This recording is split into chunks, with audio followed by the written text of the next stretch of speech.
Oke, selamat siang kawan pajak dimanapun Anda berada. Senang sekali pada kesempatan kali ini kita berjumpa kembali dalam acara One Podcast ya. Merupakan salah satu media edukasi perpajakan yang diselenggarakan oleh KPP PMA 1 yang tujuannya tentu saja kawan pajak kita ingin memberikan informasi-informasi terkini terkait dengan perpajakan. Nah, perkenalkan kawan pajak, nama saya Febri Arianto, saya biasa dipanggil Eri ya. Saat ini saya bertugas sebagai penyuluh di KPP PMA 1. Dan kawan pajak, pada edisi kali ini kita akan coba bahas salah satu peraturan terbaru ya yang diterbitkan oleh Direktorat Jenderal Pajak, yaitu Peraturan Nomor 3/PJ tahun 2022. Peraturan ini mengatur tentang faktur pajak ya. Banyak pertanyaan kawan pajak yang sudah masuk ke redaksi kami, salah satunya terkait dengan pencantuman alamat faktur pajak, ada juga terkait dengan tata cara pengamplotan faktur pajak, kode transaksi, faktur pajak pedagang eceran, dan lain sebagainya. Nanti kami akan bahaskan pajak pada edisi kali ini, yaitu terkait dengan pencantuman alamat faktur pajak. Kawan pajak, pada kesempatan kali ini kita sudah kedatangan dua narasumber istimewa yang sangat kompeten ya. Kita sambut narasumber pertama kita. Selamat siang Pak Ali.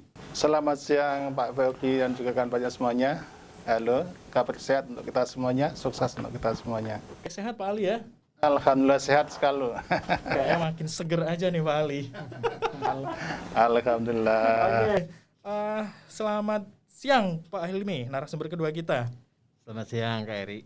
Baik, Pak Hilmi dan Pak Ali ini merupakan dua di antara penyuluh perpajakan di KPP PMA 1. Dan kali ini nanti kita akan bahas beberapa pertanyaan yang memang sudah masuk ke redaksi KPP PMA 1 terkait dengan pelaksanaan dari Peraturan Dirjen Pajak Nomor 3 Tahun 2022 tentang faktur pajak. Baik, kawan pajak, kita akan coba bahas satu persatu beberapa pertanyaan yang sering ditanyakan. Jadi kita coba rangkum kawan pajak dalam suatu FAQ ya, FAQ yang memang ini banyak juga ditanyakan oleh para wajib pajak di KPP PMA 1. Ini ada beberapa di antaranya itu terkait dengan pencantuman alamat. Kita ke Pak Ali dulu ya, Kang Hilmi ya. Nggak apa-apa, izin panggilnya Kang Hilmi aja ya. Oke. Baik, Pak Ali. Ini kan ada terbit peraturan baru nih Pak Ali ya terkait dengan faktur pajak Pak Ali per 03 tahun 2022.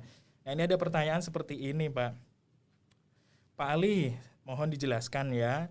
Jika alamat pengiriman barang ternyata berbeda dengan alamat NPWP cabang, alamat mana Pak yang harus dipakai Pak? Apakah alamat pusatnya, alamat cabangnya, atau alamat pengirimannya nih Pak?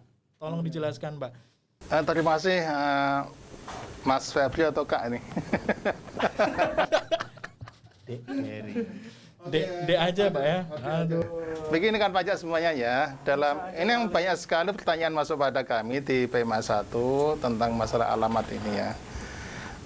Begini konteksnya adalah sesuai dengan pasal 6 ayat 6 dan ayat 7 /03 bahwa jika PKP pembeli itu terdaftar di KPP BKM, yaitu wilayah kanwil besar, khusus dan madya, maka yang dicantumkan adalah NPWP cabang PKP yang ada di base data perpajakan. Itu intinya. Alamat KPP pusat kali Pak. Bukan, dia PKP-nya pembeli di mana? Oh gitu Pak ya. Tapi NPWP-nya pakai NPWP pusat, alamatnya pakai yang alamat cabang gitu ya Pak ya. Betul ya. Dia seperti itu ya Pak Iya ya. betul. Tapi dalam hal katakan mengada perubahan alamat di lapangan, maka PKP cabang boleh mencantumkan alamat yang sesungguhnya, tetapi harus diikuti dengan proses updating data supaya base data kita juga menjadi update dengan kondisi yang ada di lapangan itu. Mungkin updatein datanya gimana Pak? Harus ke KPP-nya juga Pak ya? Atau bisa gimana Pak caranya Pak? Updating data kan bisa lewat pengajuan surat juga bisa kan, kita juga banyak laman, pakai laman DJP juga bisa juga datang ke TPT juga bisa. Yang penting ada pembuktian alamat di manakah PKP cabang itu berada yang sesungguhnya itu. Intinya kalau memang ada data yang nggak sesuai, silahkan ajukan perubahan data gitu kali Pak Ali ya. Siap gitu. Oke Pak Ali, terima kasih Pak Ali. Nah kan pajak kita ke FAQ berikutnya, kita akan menuju ke narasumber kedua.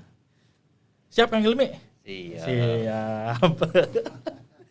Baik Kang Hilmi, ada pertanyaan kayak gini Kang Hilmi ini. Untuk PKP yang memiliki cabang dan sudah melakukan pemusatan PPN, apabila transaksi dilakukan untuk cabang, maka alamat yang tercantum pada faktur pajak adalah alamat cabang. Bang, betul seperti itu ya Pak Hilmi ya, dari Pernolga seperti itu. Nah pertanyaannya, apakah tata cara tersebut berlaku juga untuk cabang yang tidak memiliki NPWP atau hanya untuk cabang yang memiliki NPWP saja? Gimana itu Kang Hilmi? Silakan Kang Hilmi. Oke, ini per 03 tahun 2022 ini emang ada perubahan ya. Dan ini terutama untuk KPP untuk wajib pajak yang terdaftar di KPP yang kategori BKM, besar, khusus dan madya. Oke. KWP wajib pajak yang terdaftar di BKM itu varian cabang, varian entitasnya sangat besar sekali ya. Maka di dalam per 3 ini diadministrasikan lah, diatur supaya rapi gitu. Di mana arus barang itu sesuai pembeliannya kemana, dari mana kemana, dari cabang mana saja, dari bagian mana saja. Karena biasanya wajib pajak yang terdaftar di kantor pajak besar, khusus dan madya ini divisi-divisinya banyak dan luas itu. Rentang kegiatannya sangat luas sekali. Kembali ke pertanyaan Pak Eri tadi. Bukan pertanyaan saya kan, Oh, pertanyaan WP tadi. kan. Oh iya. Aduh. Nah ini permasalahan yang WP tanyakan ini. Nah itu baru bener Kang itu Kang. Dengan problematika yang ada di lapangan. Nah dalam hal PKP pembeli terdaftar di KPP yang terdapat di besar, khusus dan madya, terutama di kita karena kita di PMA ya, kita masuk kategori kantor khusus. Alamat penerima yang boleh dicantumkan di dalam faktur itu pada dasarnya adalah alamat cabang yang teradministrasi di KPP lokasi. Biasanya NPWP pusatnya kan ada di kita nih, khusus atau di besar atau di madya. Nah mereka punya gudang, punya pabrik, punya warehouse dan retail segala macam di lokasi. Nah sebelum mereka melakukan transaksi, biasanya mereka mengadministrasikan lah. Makanya mereka mempunyai NPWP lokasi. Makanya dia mendapat di KPP lokasi tersebut. Diadministrasikannya supaya arus barangnya itu jelas. Misalnya dia dikirim ke wilayah mana, ke cabang yang mana, gudang yang mana dan sebagainya. Oke. Gitu ya Kang Hilmi ya. Oke. Artinya ya memang umum ya Kang Hilmi ya, dalam artian kalau seandainya WP punya gudang tapi ternyata gudangnya udah nggak muat lagi, udah nggak nampung, ya bisa jadi ya nyewa gudang yang lain dan pengiriman barangnya ke gudang yang lain tersebut ya Kang Hilmi ya. Oke.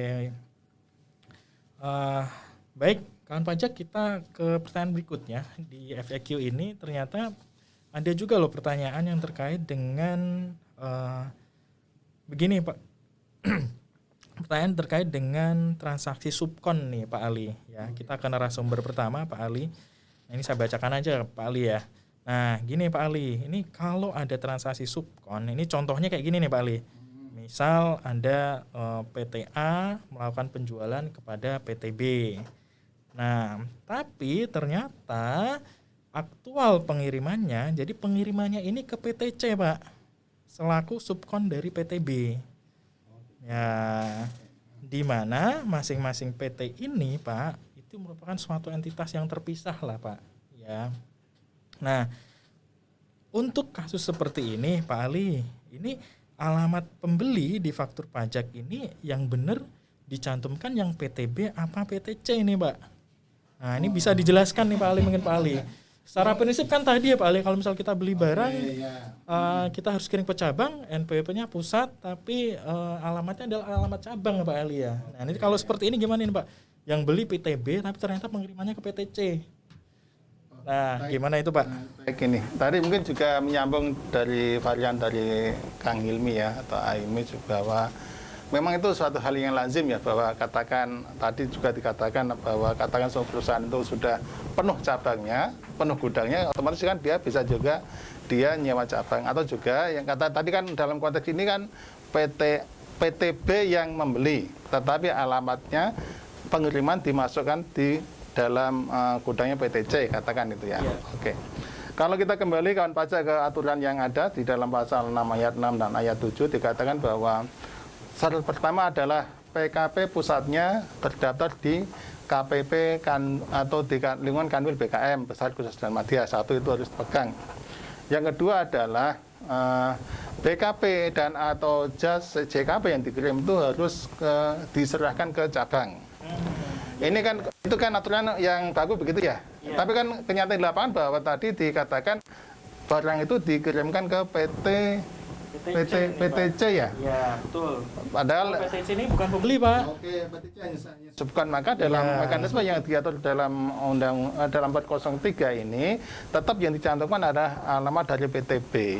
Karena PTB sebagai cabang dari WP yang ada PKP-nya di BKM itu. Walaupun memang secara faktual di lapangan diserahkan ke PTC, tapi dalam proses administrasi perpajakan kita maka tetap mencantumkan alamat PTB. Itu kan pajak. Jadi pegangannya tadi Pak ya di pasal 6 ayat 6 dan ayat 7 Pak ya di per 03 itu ya Pak ya. Gitu. Oke, jadi sebetulnya hampir sama dengan pertanyaan sebelumnya Pak ya ini Pak ya. Terus kenapa dibahas lagi Pak ya? Tiap entitas tuh kadang spesifik gitu. Oh gitu ya Kang Hilmi ya. Oke. Ini Kang Hilmi udah nggak sabar nih pengen jawab pertanyaan nih ya. Oke, pertanyaan berikutnya nih buat Kang Hilmi ya. Iya, Kang Hilmi. Ini kalau seandainya nih Kang Hilmi ya. Bukan seandainya sih, tapi ini kasusnya WP nih Pak. Iya. Ya, kok Pak lagi ya? Manggilnya Kang Hilmi ya harusnya. Om Hilmi. Nah, gini.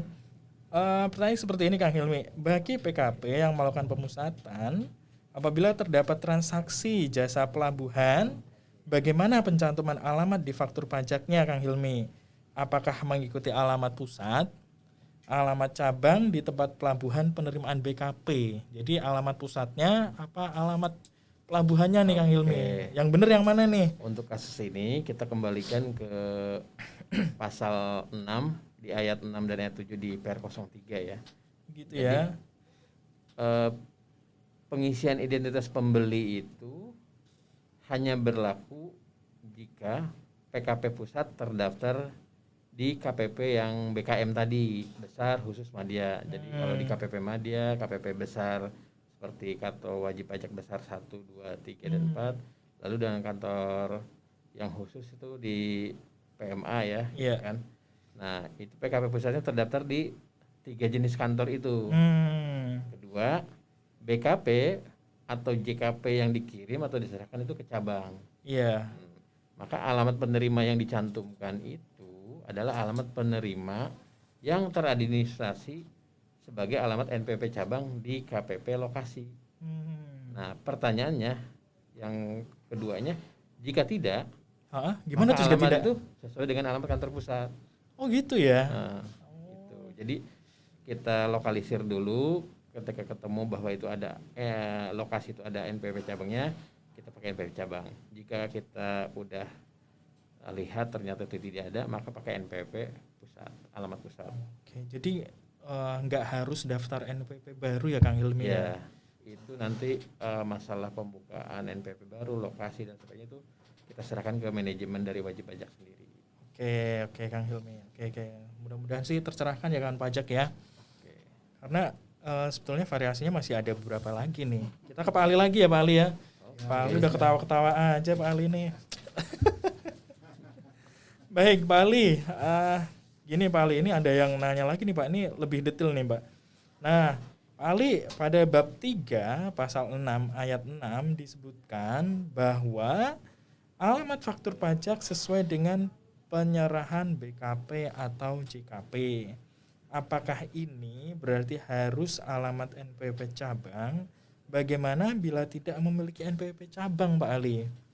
Ini kayaknya hampir sama, Pak Ali pertanyaannya. Oke, dengan tadi Kang Ilmi tadi atau Kang Ilmi lagi jawab. Iya. Memang kembali lagi kan pajak ya. Kita tetap pada aturan yang ada pasal 6 ayat 6 tadi dan ayat 7 bahwa yang jelas poin utama adalah PKP itu masuk di KPP BKM ya. Itu kan ini jelas ya. Iya. Nah, Kalau dia tadi punya cabang di lokasi, maka pakai alamat lokasi. Tetapi kalau dia tidak punya cabang, otomatis ya kembali lagi pakai alamat PKP pusatnya saja gitu. Nah ini sebetulnya udah kejawab nih pertanyaan Kang Hilmi nih. Waduh. Sama saja bela-belain. Iya, karena pertanyaan WP kan dari banyak jenis WP ya. Iya.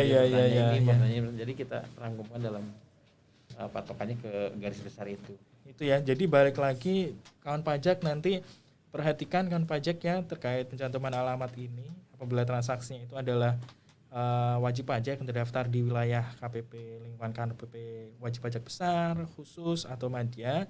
Perhatikan ketentuan di pasal 6 ayat 6 dan ayat 7 di Per 03 tahun 2022.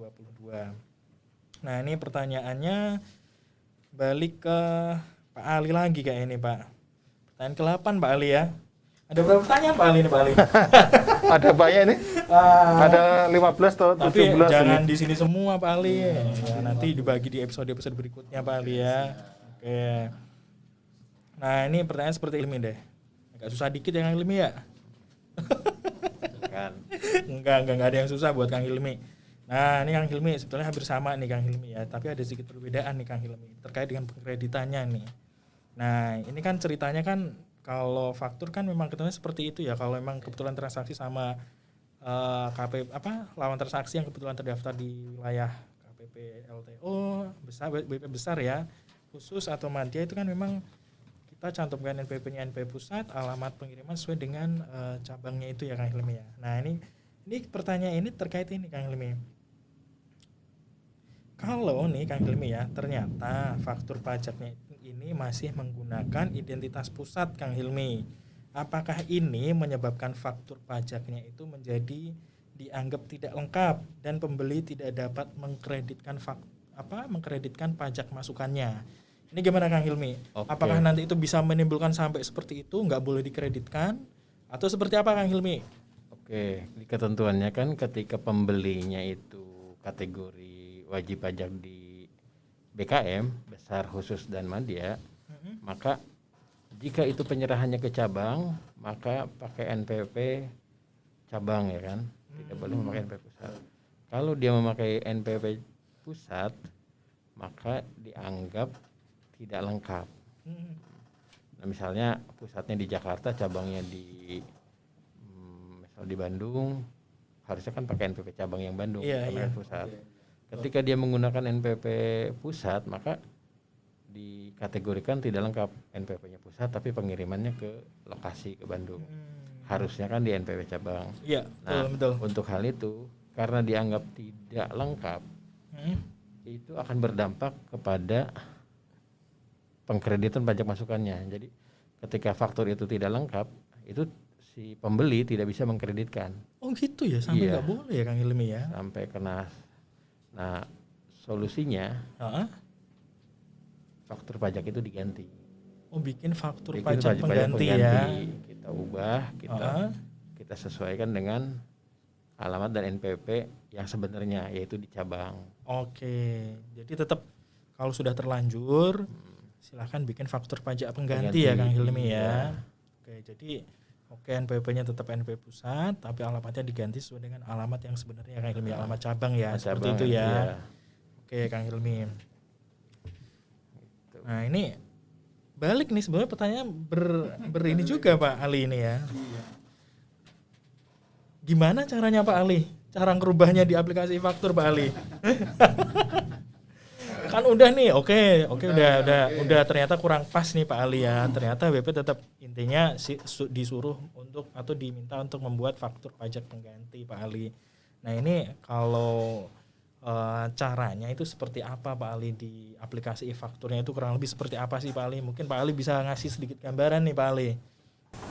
Kan pajak semuanya tadi menyambung Kang Hilmi katakan bahwa dalam kondisi sekarang ini ya, pengisian alamat pembeli dalam aplikasi e-faktur itu masih bersifat free text, artinya bisa diubah secara manual. Pertama itu. Jadi pengisian alamat masih bisa diubah manual. Tetapi dalam hal aplikasi EVA itu belum dapat mengakomodasi pembuatan daftar referensi pembeli, ya. Dalam hal tadi aplikasi kita belum bisa mengakomodasi pembuatan daftar referensi pembeli atau lawan transaksinya, kita katakan dengan nama dan NPWP yang sama, tetapi dengan alamat penerima yang berbeda-beda, maka penginputan faktur pajak itu bisa dilakukan dengan mekanisme import data. Impor data Pak. Jadi kita ngetik dulu. Cek dulu, nanti setelah itu Impor ya Pak ya. Lewat CSV gitu ya Pak Ali ya. Ali yang selama ini kita kenal dengan istilah CSV. Jadi kawan pajak kalau misalkan mau merubah bisa seperti itu ya Pak Ali caranya ya. Oke. Baik kawan pajak, ini sepertinya beberapa pertanyaan sudah tercover oleh kedua narasumber kita kawan pajak ya. Ini pertanyaan terakhir nih buat Kang Hilmi nih Pak Ali ya untuk sesi untuk episode kali ini. Mudah-mudahan nanti di episode berikutnya kita akan sambung dengan tema yang berikutnya karena masih ada beberapa tema nih Pak Ali dan Kang Hilmi ya terkait dengan penguploadannya, berkaitan dengan faktur pajak eceran atau terkait dengan fasilitas, kode transaksi dan sebagainya. Sebenarnya ada beberapa pertanyaan juga tapi tidak kita bahas dalam sesi ini ya. Kita akan lanjutkan dalam episode berikutnya kan pajak. Nah ini pertanyaan berikutnya Kang Hilmi, mungkin terakhir Kang Hilmi ya, nggak apa-apa ya. Oke, ini pertanyaannya adalah untuk WP yang melakukan pemusatan PPN dan terdapat transaksi dengan PPJK nih Kang Hilmi, pengusaha pengurusan jasa kepabeanan. Nah, bagaimana pencantuman alamat di faktur pajaknya? Apakah mengikuti alamat NPW pusat atau tempat pelabuhan impor barang? Gimana nih Kang Hilmi? Oke, untuk masalah ini kita kembali ke pengisian identitas pembeli yang diatur di pasal 6 ayat 6 dan ayat 7 di Per 03 ini. Pertama, kita cek dulu apakah penerima yang alamat penerima yang dicantumkan itu adalah alamat penerima yang teradministrasi sebagai alamat NPWP cabang di KPP lokasi. Kita cek dulu KPP lokasinya, dia punya cabang nggak di KPP lokasi itu. Jika tidak, maka pakai alamat kantor pusat. Oke, intinya tetap seperti itu ya Pak Ali ya. Gitu. Ini mau pertanyaannya model apapun jawabannya kayak gitu Kang Hilmi ya. Soalnya klasternya dua di alamat di cabang, jika ada pakai alamat cabang, jika tidak ada pakai alamat kantor pusat. Silahkan melakukan perubahan data ke KPP terdaftar ya, intinya seperti itu ya. Baik kawan pajak, terima kasih atas atensi dari kawan pajak semua. Mudah-mudahan apa yang kami sampaikan bisa memberikan manfaat bagi kawan pajak semua. Kalau kawan pajak masih ada pertanyaan lebih lanjut, bisa dihubungi kami di IG atau Twitter KPPMA1 @pajakpma1 atau bisa juga nanti kawan pajak mengirimkan pertanyaan melalui WA di nomor 0812 1100 9052. Kawan pajak pun bisa mendapatkan informasi di www.pajak.go.id. Terima kasih kawan pajak semuanya ya. Mudah-mudahan nanti ketemu lagi dalam episode berikutnya.